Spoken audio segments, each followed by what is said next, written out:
여러분 반갑습니다. 저는 이 시간 설교를 하긴 해야 되는데 굉장히 마음이 부끄럽고 창피합니다. 오늘 아침에 제가 일부 예배 때 사고를 쳤습니다. 까먹어버렸습니다. 까먹어버려가지고 희한하게도 제가 일부 예배 순서도 체크도 다 하고 준비를 다 해놓고 왜 까먹었는지 저는 지금도 모르겠습니다만은 너무 부끄러워가지고 도착을 해서 차 안에서 한 20분 이상을 앉아 있었습니다. 정말 낯을 못 들겠더라고요. 죄송하게 생각합니다. 다시는 이런 일이 없도록 하겠습니다. 그래도 하나님께서 긍휼을 베푸 주셔서 이 시간에 말씀을 통하여 우리 모두를 만나 주시기를 바랍니다.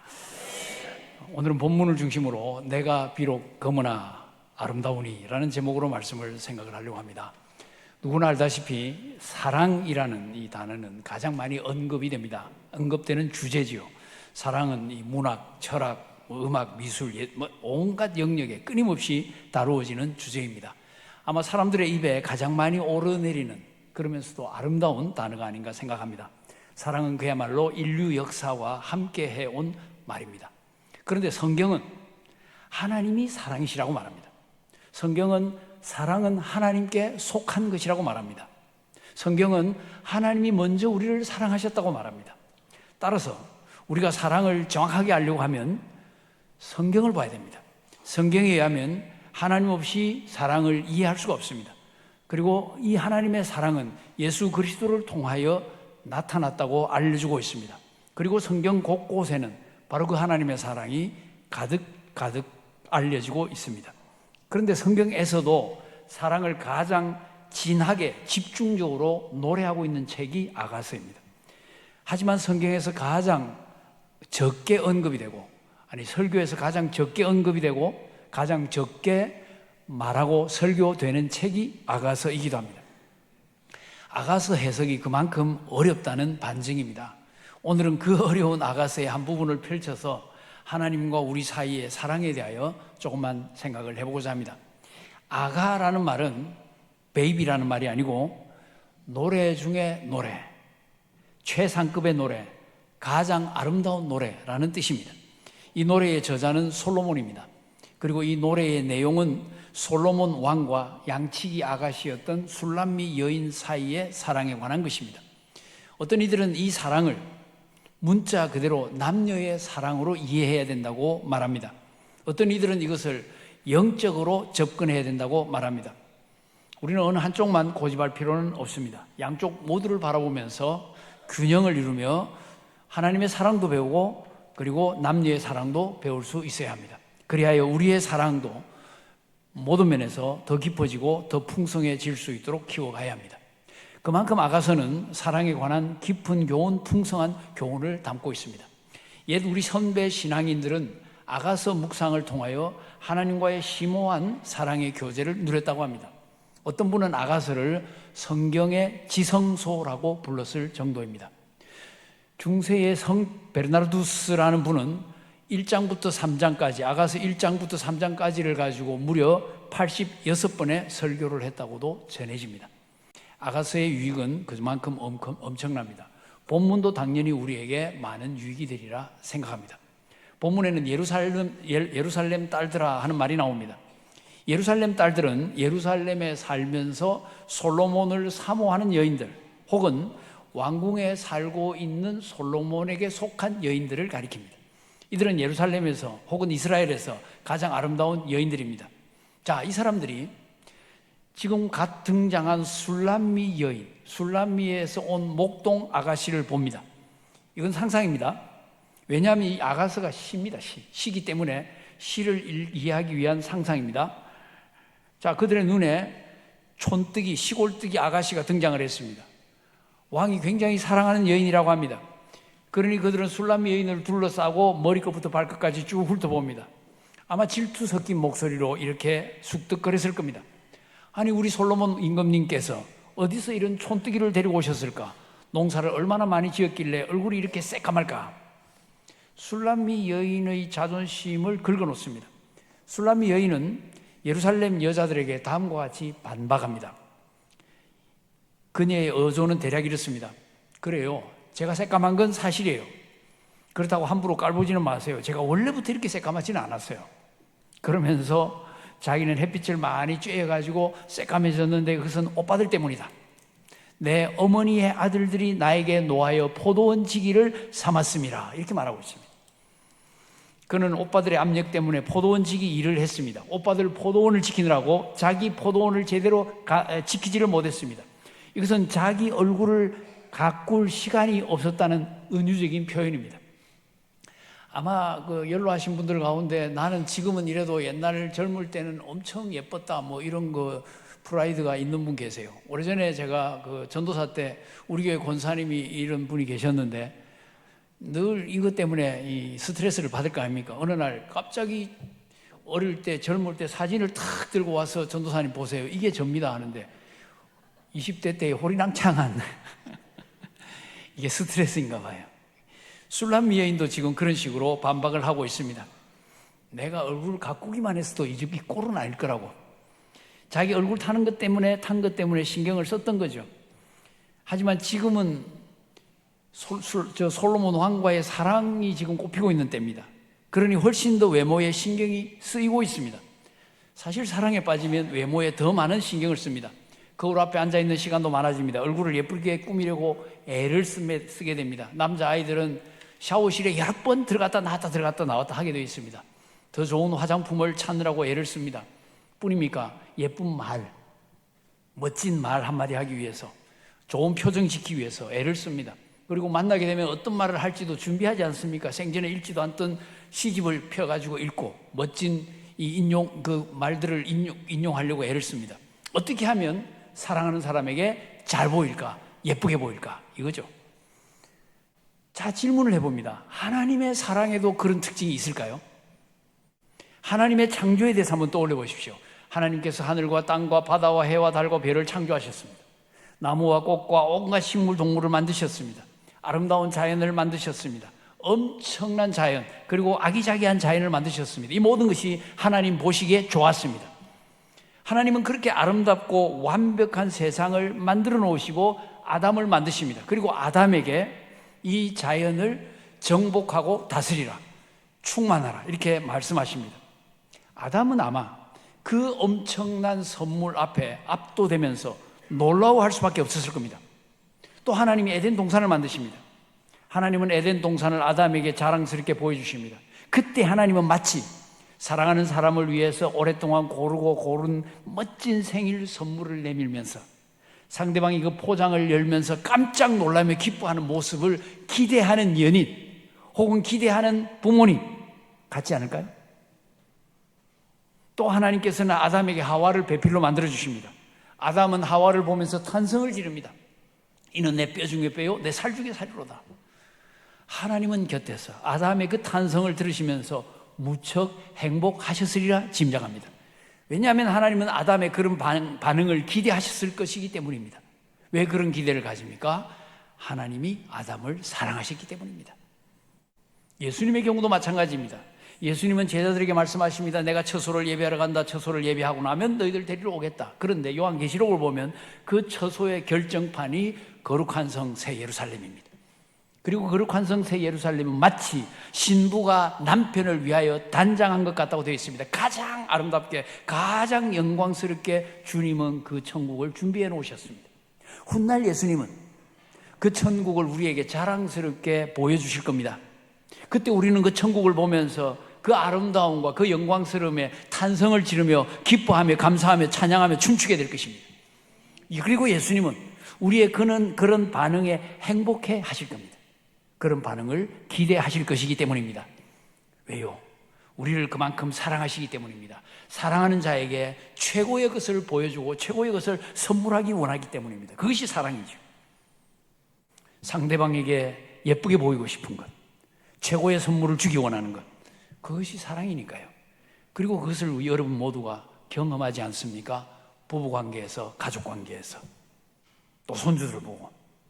안타깝게도 그런데 술람 여인은 사랑하는 솔로몬 왕을 위하여 아름다움을 가꿀 시간이 없었습니다. 오빠들 등살에 얼굴이 새까맣게 타버렸습니다. 예루살렘의 선배 여인들은 그녀를 구경거리처럼 바라보면서 새까맣다고 조소를 보냅니다. 속이 상할 수밖에 없습니다. 술람미 여인은 일단 자기가 검다는 사실을 인정합니다.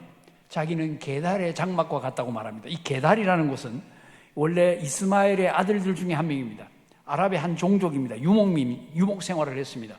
그리고 낙타나 이 염소의 가죽을 가지고 장막을 만들어 그 속에서 살았습니다. 그 장막 색깔이 시커멓고 어두웠습니다. 술람미 여인은 자기가 그렇다고 받아들입니다. 그러나 술람미 여인의 특징을 보면 정서적으로 건강합니다. 그녀의 자존감이 흔들리지 않습니다. 낙심도 하지 않고 자기 비하에 빠지지도 않습니다. 왜냐하면 이 여인에게는 비장의 무기가 있었기 때문입니다. 솔로몬의 사랑, 그것이 그녀가 가진 비장의 무기입니다. 그녀는 이 솔로몬의 사랑에 대한 확신을 가지고 있었습니다. 그 확신 때문에 나는 검지만 아름답다고 말합니다. 나는 게달의 장막 같지만 솔로몬의 휘장 같다고 말합니다. 이 자부심, 이 확신, 이 행복감, 이 자존감 멋지지 않습니까? 사랑을 받으면, 그리고 사랑받는다는 확신이 있으면 그렇게 됩니다. 사랑받는 어린 아기들을 보십시오. 사랑받는 소녀, 사랑받는 아가씨, 사랑받는 아내, 이들은 게달의 장막 같을지라도 솔로몬의 휘장처럼 아름답지 않습니까? 왜 솔로몬의 휘장에 비유를 하고 있습니까? 이 시골뜨기 아가씨가 솔로몬의 휘장을 구경인들 제대로 해보았겠습니까? 그러나 이 그녀는 상상 가능한 가장 아름다운 것에다가 자기를 비유하고 있습니다. 솔직히 말해서 술람미 여인의 새까만 얼굴이 왕궁의 다른 여인들을 계속 날마다 가꾸고 있는 그 여인들보다 아름답다고 말하기는 어려웠을 겁니다. 그러나 솔로몬의 사랑을 확신하기 때문에 자기의 아름다움을 확신합니다. 우리도 마찬가지입니다. 하나님의 사랑을 확신하면 나는 결점이 있지만 그래도 나는 아름다운 사람이야 자신할 수 있습니다. 외모는 난 뒤처지지만 나 자신도 알지 못하는 나만의 매력이 있을 거야 자부할 수 있습니다. 나의 능력은 부족하지만 여러모로 흠집이 많지만 하나님의 사랑 안에서 나는 멋진 인생을 살 수 있어, 이렇게 확신할 수 있는 겁니다. 사랑받는 아이들, 자기가 예쁘다고 자신하고 있어요. 그런 아이들 많이 볼 겁니다. 할아버지 할머니들 손주가 세상에서 제일 예쁩니다. 객관적으로는 아닌데 말입니다. 사랑이 그런 겁니다. 하나님의 사랑을 확신하면 예수 믿는 우리가 그렇게 될 수 있습니다. 우리에게도 그런 확신과 그러한 자신감이 있는 겁니다. 그래서 로마서 8장 38절 39절 말씀을 자신 있게 외칠 수 있습니다. 내가 확신하노니 사망이나 생명이나 천사들이나 권세자들이나 현재일이나 장래일이나 능력이나 높음이나 깊음이나 다른 어떤 피조물이라도 그리스도 예수 우리 주 안에 있는 하나님의 사랑에서 끊을 수 없으리라. 그런 확신을 가진 사람이 행복하지 않을 이유가 없습니다. 맞습니다. 하나님의 사랑이 우리를 아름답게 만듭니다. 그 사랑에 대한 확신이 우리의 자존감을 세워줍니다. 그 확신이 우리의 미래에 대한 희망이 솟구치게 만듭니다. 그 확신이 자기 인생의 가치를 일깨워줍니다. 내가 어떤 사람인데, 내가 하나님의 사랑을 받고 있는 사람인데, 엄청난 그 사랑 속에 내가 살고 있는데, 그러니 열등감 대신에 그 사랑이 자부심을 키워줍니다. 사랑은 낙심 대신 희망을 키워줍니다. 사랑은 우리가 세상을 살아갈 수 있는 놀라운 동력을 제공합니다. 사랑은 그래서 어떠한 위험도 감수하게 만듭니다. 어떠한 희생도 감수하게 만듭니다. 어떤 고난에도 도전하는 담대함을 줍니다. 정말이지 사랑은 위대한 능력을 가지고 있습니다. 그러므로 우리는 이 하나님의 사랑을 더 자주, 더 깊이 묵상해야 합니다. 그 사랑에 대한 확신을 더 강하게 키워가야 합니다. 하나님의 사랑이 그런 강력한 위력을 가지고 있습니다. 하나님의 사랑은 그래서 우리의 인생을 빛나게 만듭니다. 우리의 인생에 의미를 줍니다. 목적을 줍니다. 방향을 줍니다. 중심을 잡아줍니다. 흔들릴 때마다 그 사랑을 생각해내면 일어설 수 있습니다. 그리하여 하나님의 사랑은 우리 인생의 상처까지 치유해 줍니다. 치유받은 우리는 다른 사람의 상처도 그 사랑을 가지고 다가가서 치유해 줄 수가 있습니다. 이렇게 사랑의 유통이 활발하게 일어날 때 세상도 조금씩 아름다워질 수 있는 겁니다.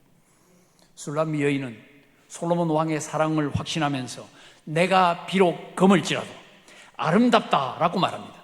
그 확신이 검고 거친 그녀의 피부가 더 이상 약점이 아니라 매력이라고 생각하게 만듭니다. 조롱거리가 아니라 자랑거리라는 것을 알게 만듭니다. 그 힘이 사랑에 대한 확신에서 나온다는 말입니다. 우리도 이 확신을 가지고 살면 멋진 인생 되지 않겠습니까? 약점도 자랑거리, 연약함도 자랑거리. 많이 들어본 것 같지 않습니까? 사도 바울의 고백이 그러했습니다. 바울은 고린도후서 11장 30절에서 이렇게 말합니다. 내가 부득불 자랑할진대 내가 약한 것을 자랑하리라. 고린도후서 12장 9절에서도 같은 의미의 말을 합니다. 나에게 이르시기를 내 은혜가 내게 족하도다. 이는 내 능력, 하나님의 능력이 약한 데서 온전하여 짐이라 하신지라. 그러므로 도리어 크게 기뻐함으로 나의 여러 약한 것들에 대하여 자랑하리니 이는 그리스도의 능력이 내게 머물게 하려 함이라. 상식적으로 이해할 수 없는 자랑입니다. 우리는 그래서 질그릇에 질그릇임에 분명하지만 보배를 담은 질그릇입니다. 우리 안에 복음이라는 보배가 있고 생명이라는 하나님의 생명이라는 보배가 있고 하나님의 사랑이라는 보배가 있습니다. 그 사랑이 얼마나 큰 보배인지, 그 사랑이 얼마나 넉넉하고 얼마나 놀라운 것인지 로마서 8장 32절은 이렇게 말합니다. 자기 아들을 아끼지 아니하시고 우리 모든 사람을 위하여 내어주신 이가 어찌 그 아들과 함께 모든 것을 우리에게 주시지 아니하겠느냐. 여러분, 누구를 위하여 여러분의 아들을 내어주시겠습니까? 아무도 없지요. 하나님이 그 아들을 우리를 위하여 내어주셨습니다. 그 아들과 함께 당연히 다른 것들은 따라오게 되어 있습니다. 그 이상의 사랑을 어떻게 상상할 수 있겠습니까? 하나님은 그렇게 무한한 사랑으로 우리를 사랑하십니다. 그토록 강렬하고 강력한 사랑이 우리에게 부어졌고 지금 부어지고 있습니다. 앞으로도 부어질 것입니다. 우리는 그 사랑을 누리면서 말로 표현할 수 없는 영광스러운 즐거움으로 기뻐하며 인생길을 살아갈 수 있는 겁니다. 정말 우리가 그 하나님의 사랑의 깊이와 높이와 넓이를 조금이라도 이해할 수 있기를 바랍니다. 느낄 수 있기를 바랍니다. 세월이 흐를수록 그 사랑을 더 많이 알아갈 수 있기를 바랍니다. 그러면 우리는 더 영적인 하나님의 사람이 되어갈 것입니다. 각자의 확신들을 한번 체크를 해보십시오. 다음과 같이 자부할 수 있는지 살펴보십시오. 이렇게 말할 수 있습니까? 나의 어떠함에도 불구하고 하나님은 나를 사랑하신다. 나의 외모, 나의 재능, 나의 인격 등등등등의 부족함에도 불구하고 나를 사랑하신다. 나에게 아무 자랑거리가 없을지라도 나를 사랑하신다. 내 연약함을 사용하셔서 하나님의 큰 일을 이루신다. 이런 확신이 있는 사람은 이미 새로운 피조물로 살아가고 있는 사람입니다. 솔로몬의 사랑이 술람미 여인의 인생을 바꿔놓았습니다. 술람미 여인의 자신에 대한 관점도 바꿔놓았습니다. 마찬가지로 하나님의 사랑이 우리의 인생을 바꿉니다. 하나님의 사랑이 우리 자신에 대한 스스로의 관점을 바꿉니다. 솔로몬의 사랑이 술람미 여인을 새 인생 살게 하듯이 하나님의 사랑이 우리로 하여금 새 인생 살게 만드는 겁니다. 술람미 여인은 이제 나아가서 솔로몬 왕을 향하여, 예루살렘 딸들에게 말한다면 솔로몬 왕을 향하여 말합니다. 본문 7절입니다.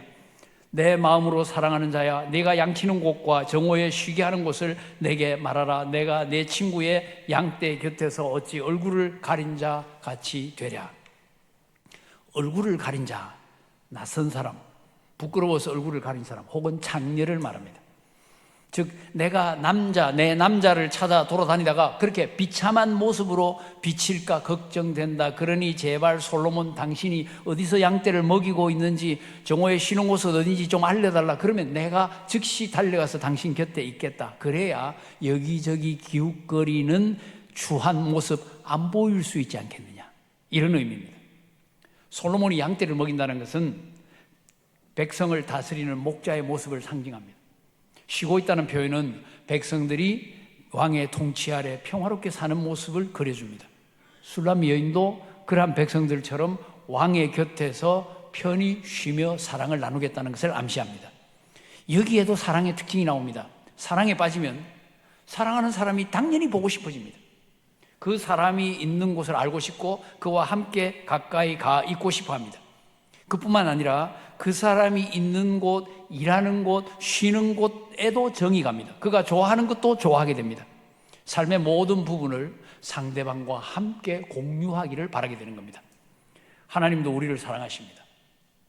우리의 모든 부분에, 우리 삶의 모든 부분에 대하여 관심을 가지고 계십니다. 우리의 생각, 우리의 마음, 이런 것도 다 관심을 가지고 계십니다. 우리의 직장생활, 우리의 가정생활에도 관심을 가지고 계십니다. 그리고 그 장소들을 내 자녀들이 있는 곳이구나 하시면서 정겹게 바라보고 계십니다. 하나님은 아마 이런 말씀을 하실 것 같습니다. 상상입니다. 얘야, 오늘 오전 회사 일은 어땠니? 회의하느라고 고생 많았지? 아까 동료들과 커피 마시던데 맛이 어떻더냐? 퇴근길은 어땠어? 교통 체증이 심하더라도 짜증 함부로 내지 마라. 좋은 감정만 가지고 집으로 들어가거라. 오늘 저녁에는 아이들 좀 챙겨라. 걔들도 나름대로 어렵단다. 자, 오늘 하루도 수고했다. 편히 쉬고 내가 내일 또 열어줄 새 아침을 기대해라. 그리고 중요한 것 한 가지. 아무리 바빠도 나를 잊어버리면 안 된다. 내가 널 찾아다니면서 얼굴을 가린 자 같이 되면 안 되지 않겠니? 이해가 되십니까?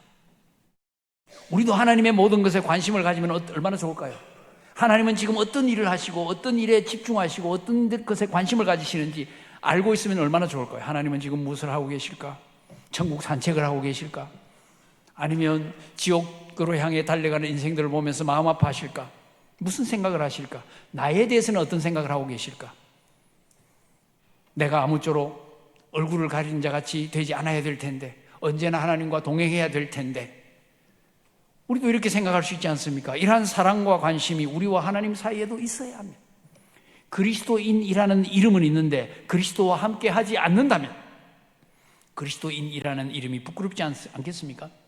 그리스도인이면서 그리스도에게 아무 관심이 없다면, 그리스도의 마음에 생각이 가지 않는다면 예수 그리스도를 얼굴을 가린 자처럼 만드는 것 아니겠습니까? 우리는 그리스도인답게 예수 그리스도와 가깝게 동행하는 생활을 해야 합니다. 이제 술람미 여인의 그런 말을 하니까 솔로몬 왕이 대답합니다. 본문 8절입니다. 여인 중에 어여쁜 자야, 네가 알지 못하겠거든. 양떼의 발자취를 따라 목자들의 장막 곁에서 너의 염소 새끼를 먹일지니라. 이런 의미죠. 네가 내가 있는 곳을 못 찾겠거든. 그냥 양떼의 발자취를 따라와라. 그리고 목자들의 장막 곁에 와 있거라. 마음 편히 너의 염소 새끼를 먹여라. 그러면 나를 만날 수 있어. 왜 목자들의 장막 곁에 가서 염소 새끼 먹이고만 있으면 됩니까? 마음 편하게 있으면 됩니까? 간단합니다. 그 근처까지 오면 신랑이 왕이 여인을 대번에 찾을 수 있기 때문입니다. 근처까지만 와도 대번에 알아볼 수 있다는 뜻입니다. 여러분, 서로 사랑하면 서로가 서로를 찾게 되어 있습니다. 그렇지 않던가요? 그리고 얼굴이 보이면 반갑게 달려오게 되어 있습니다. 자기 근처에만 와도 온 것 같다 하고 되돌아보게 되어 있습니다. 우리가 하나님을 따르고 사랑할 때도 마찬가지입니다. 우리가 신앙생활 하면서 힘들어하는 이유 중에 하나는 내가 힘을 다해서 하나님을 찾아야 되기 때문입니다. 내가 사슴이 시냇물 찾기에 목마른 것 같이 주님을 만나야 된다고 애쓰기 때문입니다.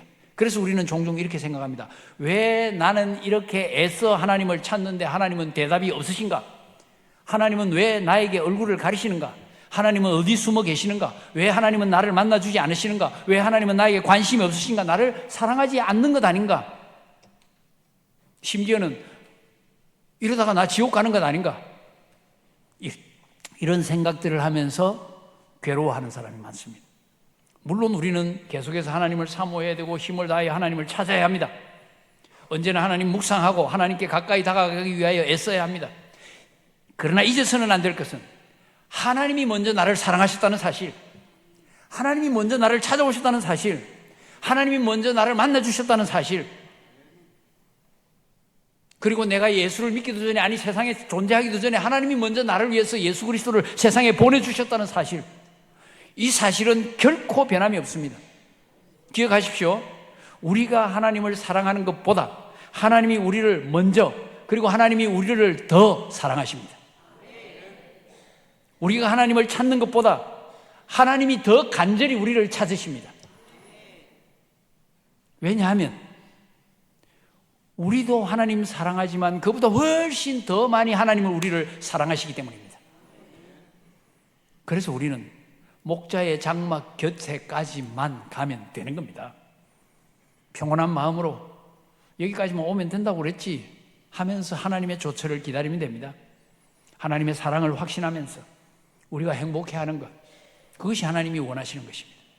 하나님은 우리가 안달하는 것을 원하지 않으십니다. 우리가 잘못된 집착이나 초조함에 혹은 영적인 신경쇠약에 빠지는 것을 원하지 않으십니다. 언제나 우리가 건강하고 우리가 밝기를 원합니다. 우리는 하나님을 사랑하고 하나님을 신뢰하기만 하면 됩니다. 하나님의 모습이 눈에 보이지 않고 때로는 하나님의 말씀이 귀에 들어오지 않고 하나님의 사랑이 느껴지지 않는다고 해도 내 감각에 의존하지 말고 기록된 말씀에 의존해서 하나님의 사랑은 변함이 없다는 것을 붙잡으시길 바랍니다. 그런데 그 하나님이 날마다 우리의 짐을 지시는 분이십니다.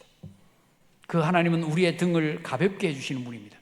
그 하나님은 우리의 수고하고 무거운 짐을 질 수 있도록 대신 지도록 독생자 예수 그리스도를 보내주신 분입니다. 시편 68편 19절은 이렇게 말합니다. 날마다 우리 짐을 지시는 주, 곧 우리의 구원이신 하나님을 찬송할지로다. 하나님은 날마다 우리의 어려움을 이해하시고 날마다 우리의 무거운 짐을 대신 져주십니다. 우리의 아픔도 이해하시고 우리의 갈등도 이해하시고 우리의 흔들림도 이해하십니다.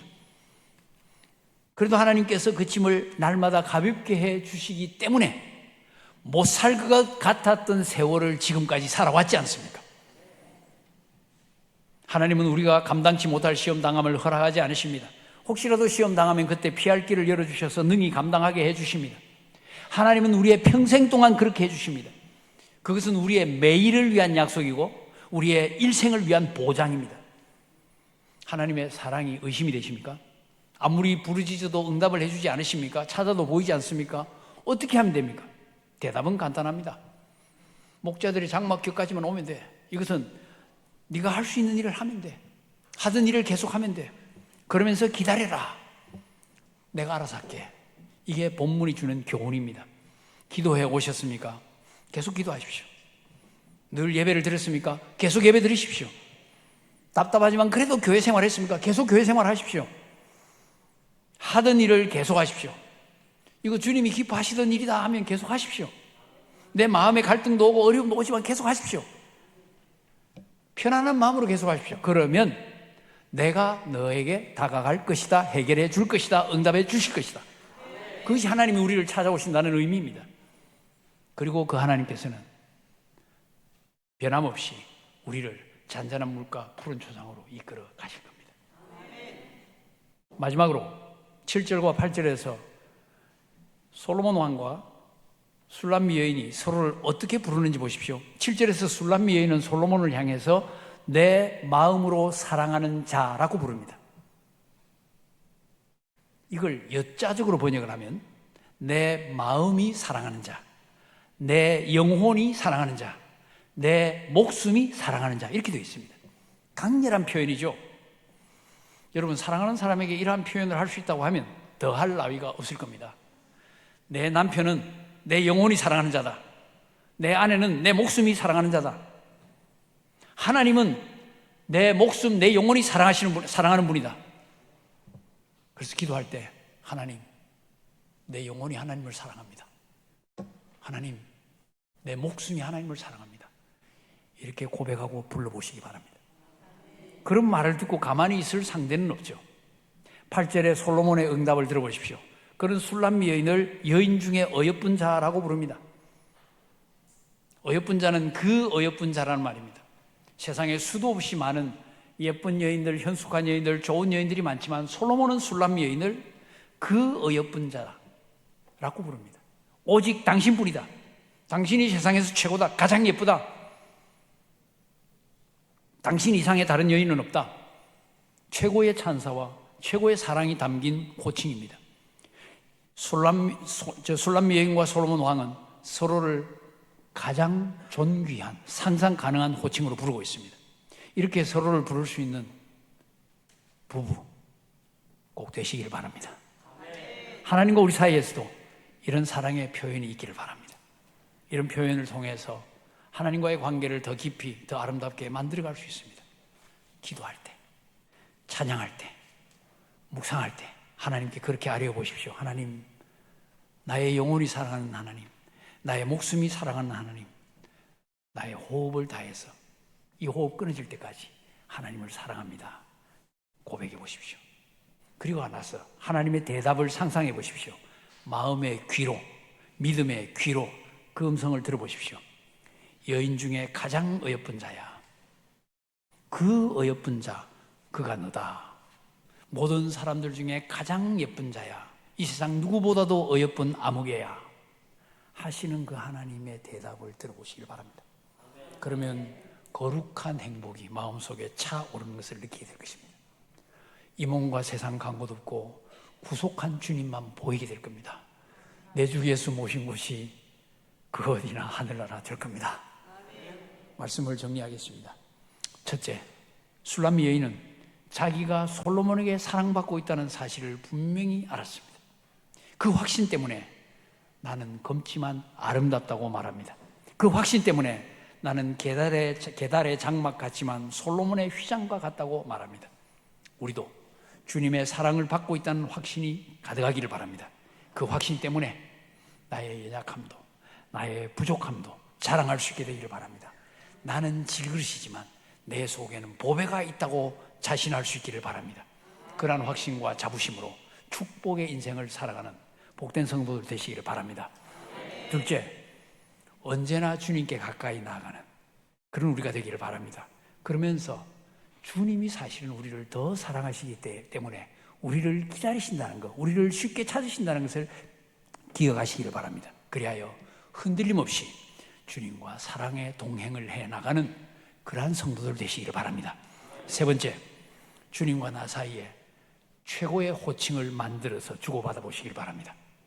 내 영혼이 사랑하는 분, 내 목숨이 사랑하는 분, 이렇게 부를 수 있기를 바랍니다. 그리고 하나님께서 나를 향하여 여인 중에 가장 어여쁜 자야, 그렇게 부르시는 음성을 마음으로 들을 수 있기를 바랍니다. 그리하여 하나님과 우리 사이에 사랑으로 가득한 이런 아름다운 관계, 그리고 아름다운 동행이 이루어질 수 있기를 바랍니다.